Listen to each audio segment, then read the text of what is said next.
Hotel and restaurant അസോസിയേഷൻ്റെ general secretary ആയിട്ടുള്ള Jayapal telephone line ചേരുകയാണ്. നമസ്കാരം സർ.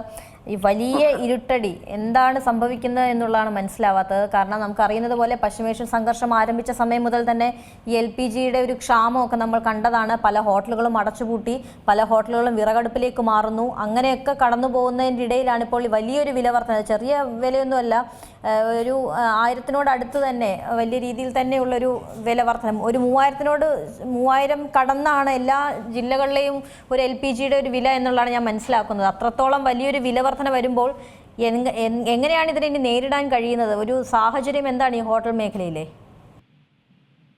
അപ്രതീക്ഷിതമായ ഒരു ഇരുട്ടടിയാണ് കേരളത്തിലെ ഹോട്ടലുകളെ സംബന്ധിച്ചോളം ഇത് സൃഷ്ടിച്ചിരിക്കുന്നത്. നാമമാത്രമായ ഒരു വിലവർദ്ധനവും ഞങ്ങൾ പ്രതീക്ഷിച്ചിരുന്നെങ്കിലും 50% 1000 രൂപയോളം ഒരു കുറ്റി ഗ്യാസിന് വില വർദ്ധിപ്പിക്കുക എന്ന് പറഞ്ഞാൽ അത് ഒരു കാരണവശാലും നീതീകരിക്കാവുന്ന ഒരു കാര്യമല്ല. ഇവിടെ 85% ഉപയോഗം വരുന്ന ഡൊമസ്റ്റിക് ഗ്യാസിന്റെ വില വർദ്ധിപ്പിക്കാതെ ഒട്ടും തന്നെ വർദ്ധിപ്പിച്ചിട്ടില്ല എന്ന് ഓർക്കണം.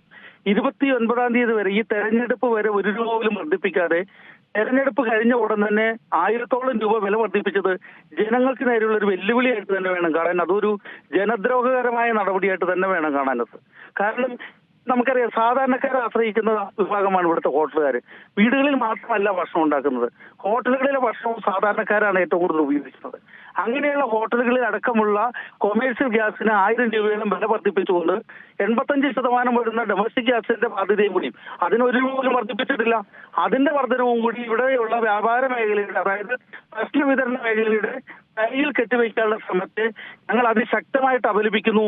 ഇത് യാതൊരു വിധത്തിലും നീതീകരിക്കാവുന്ന കാര്യമല്ല. കാരണം ഡൊമസ്റ്റിക് ഗ്യാസിന് 5% GST, കൊമേഴ്സ്യൽ ഗ്യാസിന് 18% GST. അപ്പോൾ ഒരു കുറ്റി ഗ്യാസിന് 500 രൂപ GST കേന്ദ്ര ഗവൺമെന്റ് കിട്ടുന്നുണ്ട്. അപ്പൊ ഇതൊക്കെ ശരിക്കും കൊള്ളയായിട്ടേ നമുക്ക് കാണാൻ പറ്റുള്ളൂ.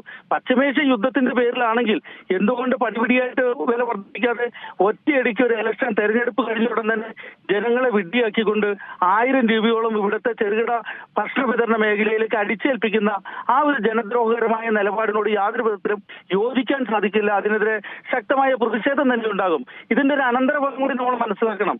ഏതാണ്ട് ഒരു 50-60% ഹോട്ടലുകളിലെ ഭക്ഷണ വില വർദ്ധിപ്പിക്കേണ്ടി വരും.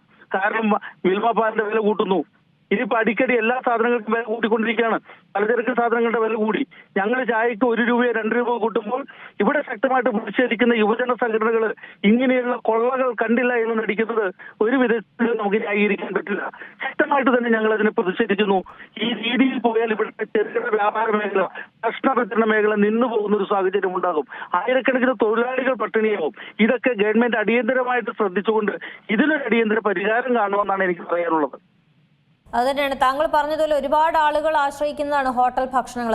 3 നേരം വരെയും ആശ്രയിക്കുന്ന ആളുകൾ നിരവധിയാണ്. അവർക്കൊക്കെ ഈ പറഞ്ഞതുപോലെ ഈ സിലിണ്ടറിനൊക്കെ ഇങ്ങനെ വില കൂട്ടുകയാണെങ്കിൽ സ്വാഭാവികമായും ഭക്ഷണത്തിന് കൂടി വില കൂട്ടേണ്ടതിനായി നിങ്ങൾ നിർബന്ധിതരാകുമെന്നുള്ള കാര്യം ഉറപ്പാണ്. അതിലേക്കൊക്കെയാണോ ഇനി പോകുന്നത്? ഭക്ഷണത്തിന് വില കൂട്ടാൻ ഞങ്ങൾ എന്ത് ചെയ്യും? ഇപ്പൊ മനസ്സിലാക്കുക, 50% ഒക്കെ ഒരു ഗ്യാസ്, അതായത് 2000 രൂപ ഉണ്ടായിരുന്ന ഗ്യാസിന് ഒറ്റയടിക്ക് 3000 രൂപ 1000 രൂപയോളം വില വർദ്ധിപ്പിക്കുക. അതുപോലെ തന്നെ മറ്റുള്ള സാധനങ്ങൾക്ക് ക്രമാനുഗതമായിട്ട് വില വർദ്ധിപ്പിച്ചുകൊണ്ടിരിക്കുക. എന്തുകൊണ്ടാണ് ഞാൻ 85% വരുന്ന ഡൊമസ്റ്റിക് ഗ്യാസിന് ഒരു 100 രൂപ കൂട്ടിക്കഴിഞ്ഞു കഴിഞ്ഞാൽ ഈ വില വർധനവിന്റെ പകുതി പോലും വില വർദ്ധിപ്പിക്കേണ്ടി വരില്ല? അപ്പൊ അതൊരു കണ്ണിൽ പൊടിയിടലാണ്. കാരണം കൊമേഴ്സ്യൽ ഗ്യാസിന് 5% GST, അവിടെ വീണ്ടും വേറെ കൊള്ള നടക്കുകയാണ്. കാരണം ഇതിന് 500 രൂപ വില വർദ്ധിപ്പിക്കുമ്പോൾ അതിനൊരു 18% GST കൂടി ഇവിടെ കേന്ദ്ര ഗവൺമെന്റ് കിട്ടുകയാണ്. അപ്പൊ അതെങ്ങനെയാണ് ന്യായീകരിക്കാൻ പറ്റുന്നത്? അപ്പൊ പെട്രോളിയം കമ്പനികൾക്ക് തോന്നിവാസം വില വർദ്ധിപ്പിക്കാനുള്ള അനുവാദം കൊടുത്തുകൊണ്ട് അതിനുശേഷം ഹോട്ടലിൽ ഭക്ഷണ വില വർദ്ധിപ്പിക്കുമ്പോൾ അത് ജനങ്ങൾക്ക് ബുദ്ധിമുട്ടുണ്ടാക്കി എന്ന് പറയുന്നത് എന്ത് ന്യായമാണുള്ളത്? എന്തുകൊണ്ടാണ് ഇവർ ഇലക്ഷൻ മുമ്പ് വില വർദ്ധിപ്പിക്കാത്തത്?